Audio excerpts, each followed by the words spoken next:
Hello chess fans, this is Rick from Chess to Progress. To get better at chess you need to study tactics, endgames, the classics from the past and the present, and analyze your own games. This video is number 5 in the series Endgames. I found another nice and instructive king and pawn endgames in the book Van Perlo's Endgame Tactics. Let's have a look at the first one. This is a position played in Russia in 1952. White was Antsigin, black was Zhuravlev. And it is white to play here. And what would you play with white? You can put the video on hold, it's quite simple. I'll give the solution now. What you should play here is not king takes f3, which was played in the game. Because after king takes f3 there's king g1 and the h-pawn walks to queen. So white resigned after king g1.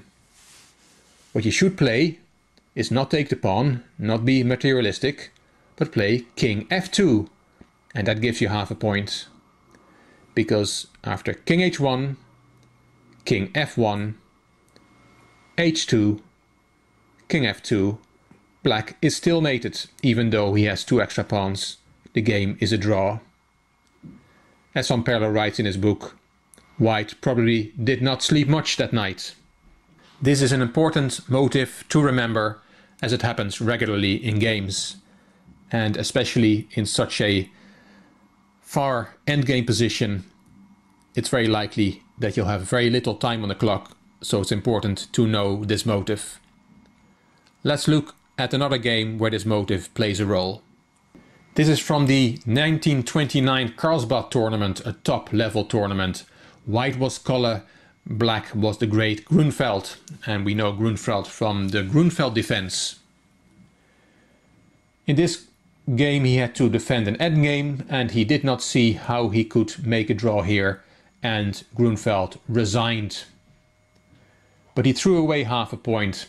So if you want to have a look how can black make a draw in this position, then put the video on hold and keep in mind the previous position, because this motive plays a role here as well.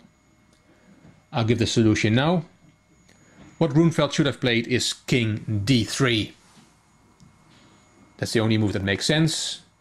And then white has to go after the h-pawn, king g5, then king e4, king takes pawn, and king f5. And now we have a similar motive as in the previous position.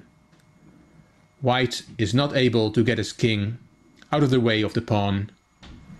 For example, king h6, king f6, king h7, king f7, we just follow suit, h5, king f6.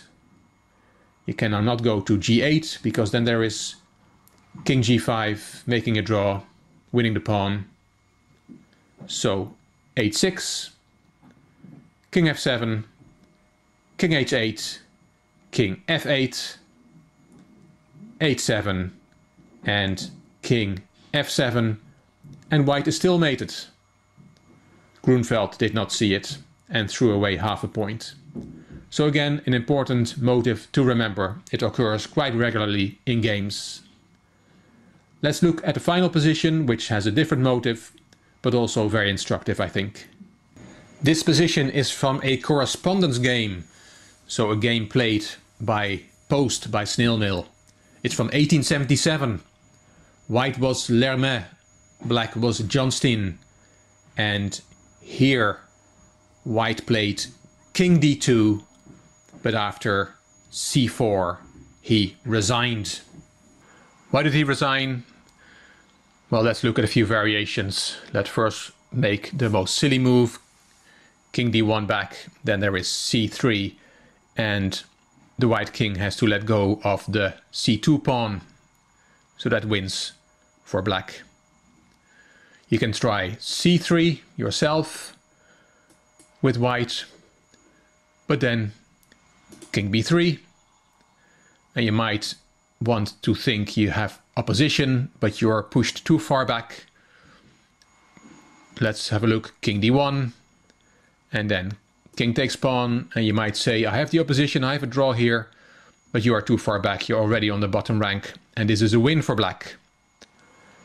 King d3, king d1, c3, king c1, c2, and you would like to take a step back, but you're already on the bottom rank, so you have to play king b2, and after king d2, black wins.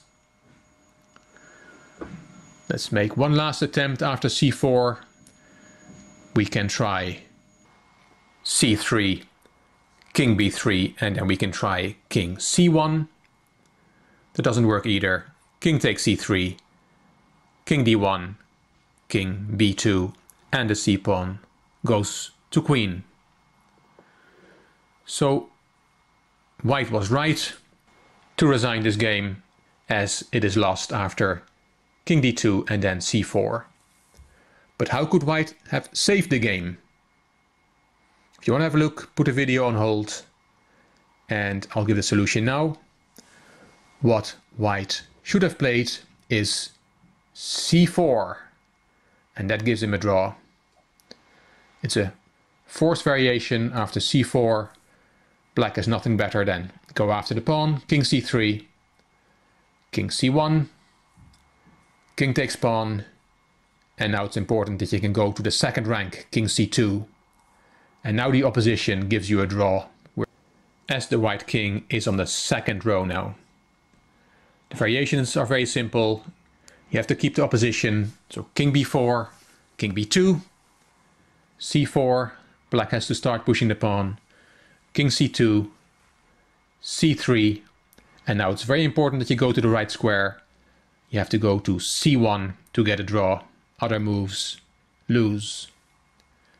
King b3, king b1 keeping the opposition, c2 check, king c1, and the only move that black has to avoid losing the pawn is king c3, and that is a stalemate.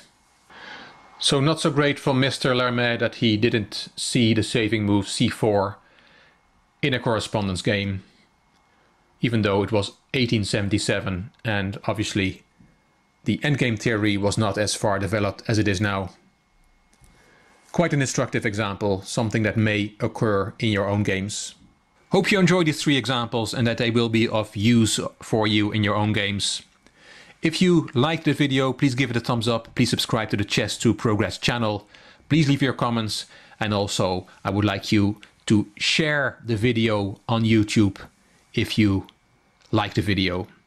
And I want to thank Jordan for giving me this suggestion of asking viewers to share the video.